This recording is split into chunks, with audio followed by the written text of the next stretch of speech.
Hey Workshop Gang, it is Wednesday, April 10th, 2019, and today is the 2-year anniversary of the purchase of this Ariens Ikon lawnmower.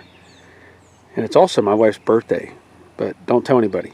I wanted to do a little review on this lawnmower for a while now, and today happened to work out to be the perfect day, beautiful weather. I'll go over more details as I go along, but just wanted to show you how dirty this thing is. I don't do a great job of cleaning it.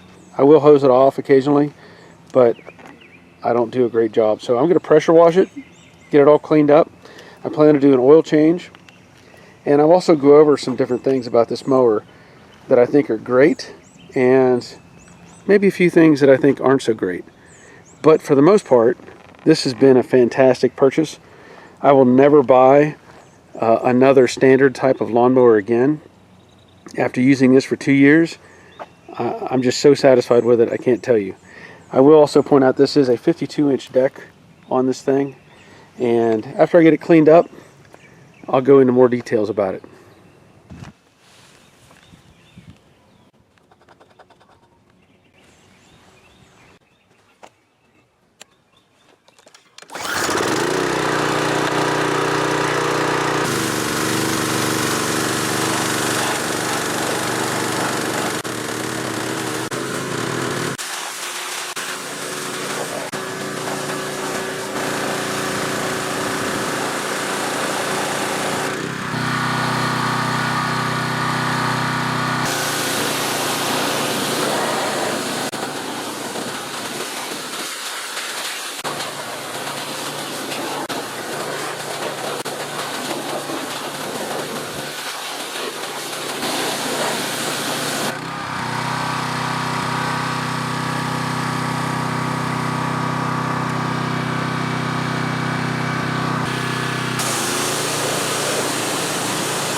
Now it looks a lot better. As I was saying before, it has a Kawasaki engine, at least I thought I said it before. 23 horsepower. It has this air filter back here. You can lift up on this cover and access the air filter. And it is a replaceable item, of course, but I also believe you can clean that. And it just a matter of blowing out some of the debris and grass that collects in there. I'll get to that later. I'm just showing you how that operates. It latches down. It has, of course, a dipstick for your oil, and down here's the oil filter. And I will be changing the oil today, and I'll go over that. Underneath the seat, which is very comfortable, by the way, you have this small battery. Now, I've heard some complaints, or at least I had seen some complaints about this battery going bad and that there wasn't a replacement. Now, this was when I was first looking at these mowers, and I'm not sure if that's been corrected or not, but this is a very small battery. I mean, it's only about 7 inches maybe, and maybe by 4, and you can see there's enough space here for a bigger battery. And I don't know how, you know, there's a bracket down here that looks like you can change the height on, so I haven't had an issue with the battery, so I'm not going to worry about that. There's a fuel filter here, and it has this pretty good capacity fuel tank. And if you'll notice, you can use up to 10% ethanol in here, which I use standard gas. Haven't had any issues with it. And it does have a tether on the cap. When you take it out or take the cap off, it has a tether. And the seat has a couple different adjustments on it. It has this mounting slot so you can move it back and forth, but it also has an adjuster there with a side handle, just like a car, where you can pull up on that handle and change where your seat goes, whether it's back and forth. I don't know if I can demonstrate that without sitting on it, but no. I need to have some leg pressure to move it. Of course, it is hydrostatic, so it has individual control arms for each wheel. It has a parking brake, and up front here it has a deck assist, and that's for your foot. Basically, you can push down on that pedal and it raises the deck. Now the deck is at its max height right now, which is 4.5 inches, and you can change that by rotating this dial. So if I push and lift the deck, I can change the setting, and you can see it's 1/4 inch increments to your lowest height, which is 1.5. So when I let the pedal back, it's basically almost on the ground. But that's a really nice feature. Not only is it great for setting your deck height, which I usually go about 2.5, but when you're mowing, and say you're approaching a root or something, and you don't want to take a chance of having the blades hit it, you can put a little pressure on this and just kind of ride up and over that root and not worry about damaging your blades or the root. So I find that very convenient and one of the nicer features. Also on this control panel, you have your start switch, a choke, throttle control, hour meter, which I'll tell you about that in just a minute, and your deck or your mower activation. This is kind of like an air-powered unit. I know I hear an air movement when I pull this on, and that activates the blades. So just know that. I can't tell you exactly how this works, but I do hear what sounds like air movement when I pull that up. The hour meter, when I bought this was a brand new mower. It said 100 and I believe 4 hours on it, but it was a brand new mower. And I talked to the people at the Home Depot, and they'd never seen anything like it before. But I had them document it because the mower was obviously brand new, had never been run, but the hour meter was off. So I had them document it so that if I ever had an issue, I could take it back. But other than that, this hour meter's been operating fine. I have no issues with it. To start the mower, parking brake needs to be in the on position. What I do, if it's cold, I will pull the choke, hit the key, and as soon as it fires, I push the choke down. So let's see if I can do that. See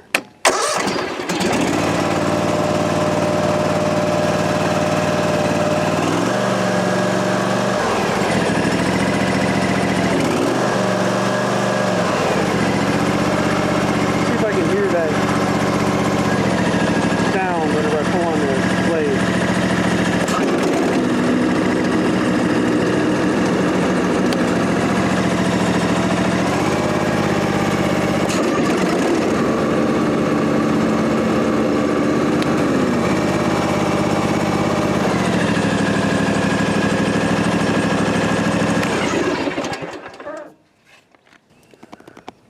On the switch, you can see you have 4 positions.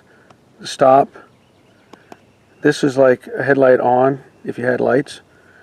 This is the full start, and this is the run position. Now, as I said before, this is a 52-inch deck. It has 3 blades, and this is a very heavy-duty deck. This is probably as close to a commercial grade mower as you're going to buy without actually buying a commercial grade. You can see just how thick this metal is, and internally, maybe you can see those blades are big, thick blades. And I've never sharpened these. This has been, well, this is going on the 3rd year of use, and so I'll probably take these off and try to sharpen them up a little bit. And as you can see, I have the deflector held up with a bungee cord, and this comes in handy like when I'm putting it away, because this side sticks out a lot further with that deflector. And if you'll notice, on the left side, this side sticks out naturally a lot more. So just kind of know that whenever you're mowing, you have less to deal with on this side than on this side. Now in the back, behind the drive wheels, it has these little latches sticking out. And if you look at the picture, hopefully I can get this in, I can't see very well with the glare, but you know, with this lever in the forward position, it's for operating it. If you take this and come back, that's a lockout, and now this will freewheel, so you can push it if you need to. And there's one on either side. They both work the same way. Also in the back here, you'll see this deflector. And that's just a deflector for deflecting the exhaust away from the transaxles, because they're trying to avoid getting them hot if they can. And so that's why that is there.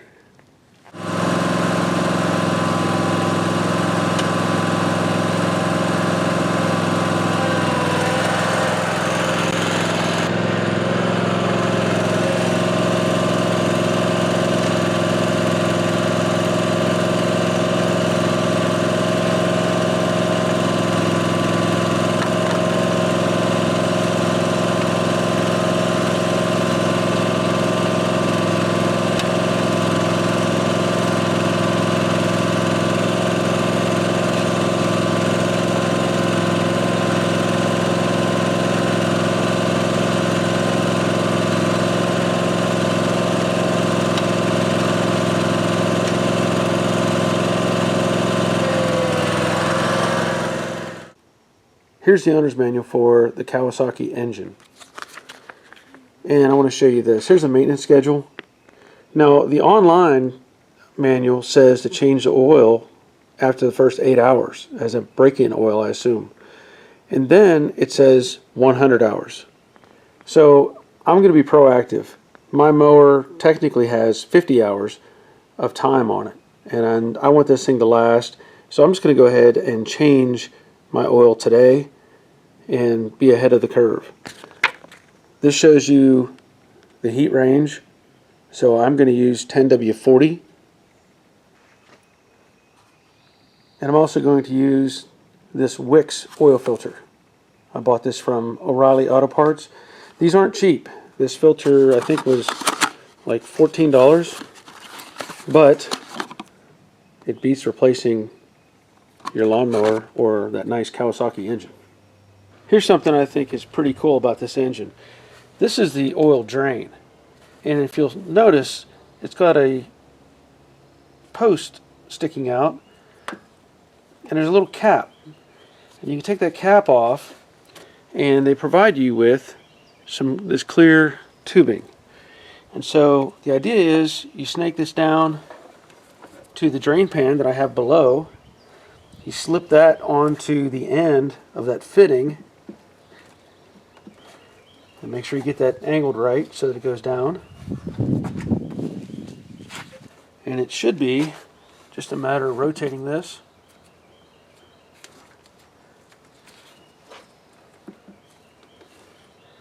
I can't see, I don't want to block the camera.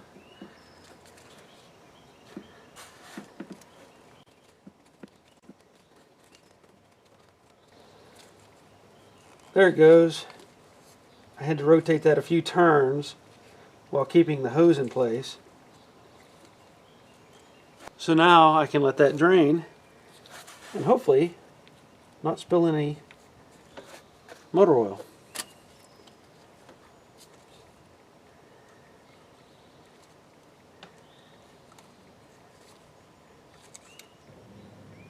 There you can see it. Alright, so the oil is finished draining, so I'm just going to put that little cap back on. And now I want to change the oil filter. And if I can show it to you, it's right here. The only problem with that is, no matter what I can think of doing, other than creating a specific kind of funnel for this to catch it, it's going to have to go straight down. Now there is an opening right below the filter, but unfortunately it's going to run right onto the transaxle. I don't have much choice, so let's see if I can get that loose. Nope, I'll have to get a tool on that. Now, this is a standard oil wrench, or oil filter wrench, I should say. But this is one that I modified years ago. I actually cut it loose and made it a little bit shorter than it was originally, because some of the filters, obviously of different sizes, they wouldn't fit. So to use this, I'm going to put this on the filter with the long arm, let's say, facing down, because I want to rotate up. And by doing that, it's going to put torque, compress that ring, and allow me to rotate counterclockwise.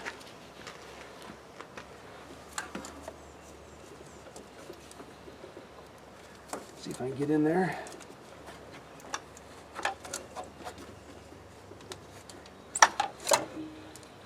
Now that's broken loose.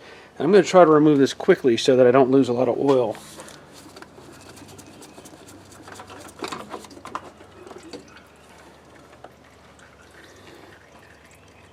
So, still pretty full, but I still have the drain pan underneath, and I'm just going to let it drain down to that pan. Okay, so before I put the new filter on, I want to take a clean paper towel and wipe the contact area where the gasket will mate. So I want to make sure that's clean, no debris has gotten on there. And then, and this gets overlooked a lot, I want to do something that I was trained to do. And if this was a normal upright filter, like one that's screwed upward into an engine, I would fill that filter with oil. But since it's sideways, I can't. But the one thing I will do is take a little bit of oil and put it on the gasket. The reason for that, I'll just do that right now, is you don't want the gasket to be binding on the contact surface. This actually helps it rotate and seal snugly against the mating surface.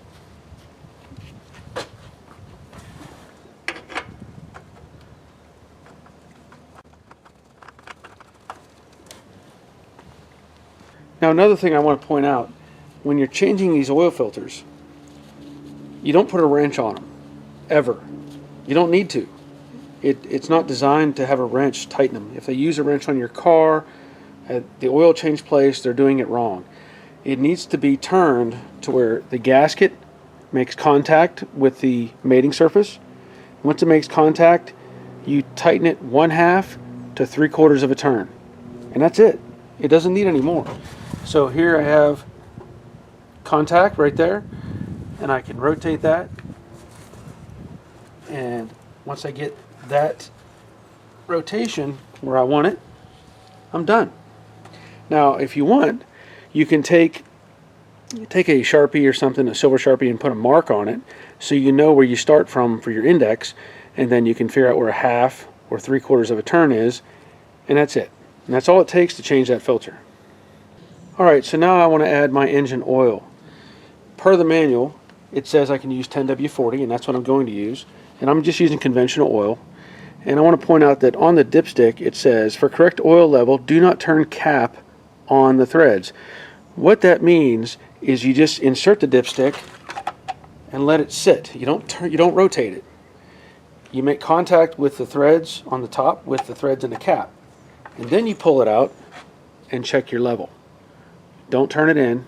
That's going to be a misreading.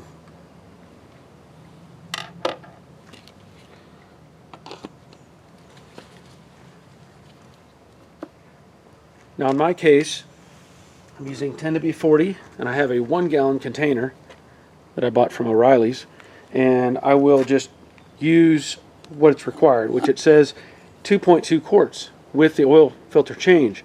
However, I'm just going to put in 2 quarts and check it from there and get it on a level surface, because there may be some residual oil still in the crankcase, so I don't want to overfill it.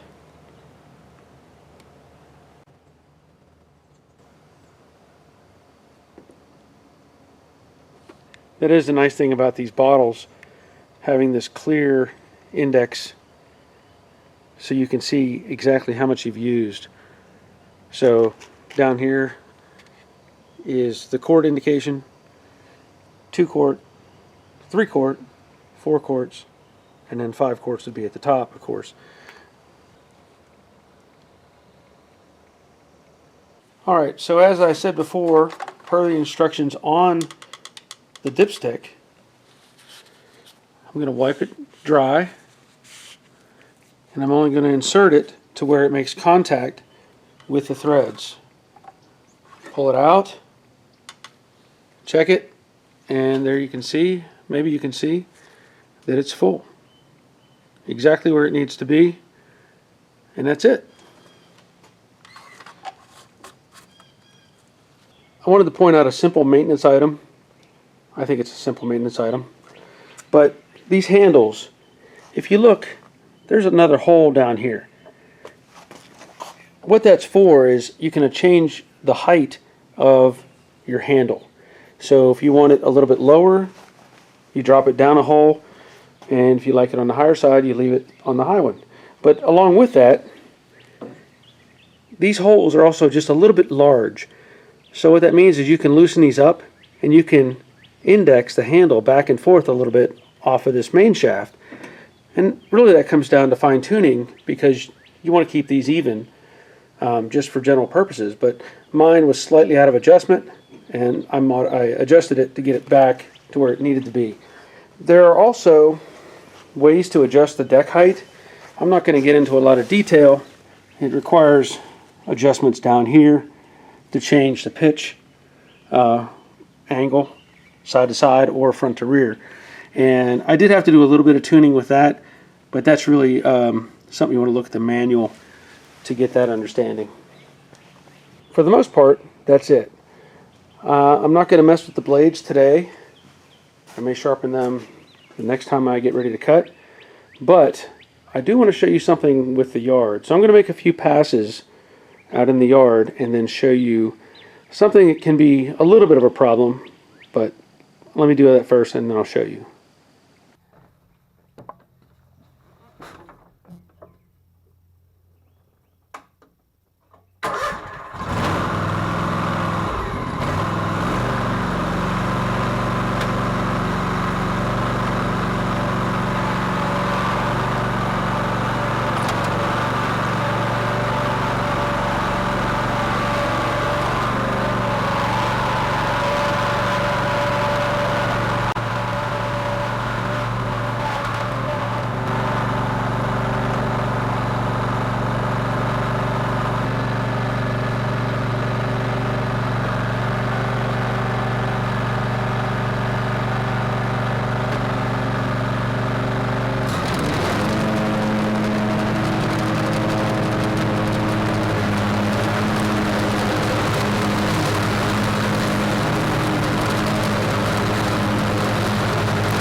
Okay, so I made a few passes, and it may be a little obvious that I have mostly weeds as far as grass goes, but I do have zoysia that I planted up here, and it cuts fine. It does a great job cutting the zoysia. The problem I'm running into, and I understand the dynamics of mowing a yard in different directions, but it's inherent that whenever you mow in a continued pattern, you're going to get lines, and that's what I have at this point. Now you can kind of see right here is where the main wheel rides, and then up here, and this is continuing on throughout the whole yard. And the problem is these zero-turn mowers are pretty heavy. I mean, I don't know what the exact weight is, but I know it's heavier than the old Troy-Bilt or whatever I had before. And also with the skinnier swivel wheels up front, that puts more pressure on the ground. It's not like the tires in the back that are pneumatic. That actually puts some pressure in and creates a groove. So I know that, you know, I can mow diagonally across my yard, I can mow in circles, I can go different directions, I can mow all, you know, one direction and then 90 degrees the other at different times. But I think ultimately I may have to come back in and bring in a steel roller if I want to do away with those inherent grooves. Especially whenever you're trying to cut an edge, you know, you're not going to angle across your from your sidewalk or driveway. You're always going to want to try to border that in and then work from there. But that's just one of the things that is somewhat of an issue, and there are ways around it, I guess, but it's just something you have to learn either to deal with or adjust when you have one of these. Well, all right, that's my review with a little bit of maintenance mixed in, some pros and cons, and overall, I give this Ariens 2 thumbs up. I really do like this mower.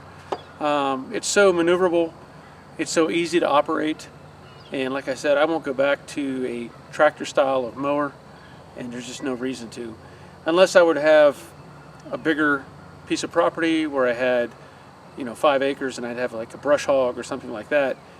This suits me just fine. My front yard is about 1 acre, and I can mow it in under half an hour. So really I can't complain. I know if I did it with a standard rider, it would probably take 45 minutes to an hour, just because of having to stop and change gears and back up and turn and all those things you need to do to get the yard cut right. But I hope that was useful. If nothing else, I hope it was entertaining. And if you would, throw a thumbs up on there. Like, subscribe, share, all those cool things. It all helps the channel, and it helps me to have more videos out there and to want to do more videos. So once again, thanks for watching, and we'll see you next time. Now before I put that new filter on, there's a couple things I want to do. I want to take a clean paper towel and wipe the surface of the gasket contact.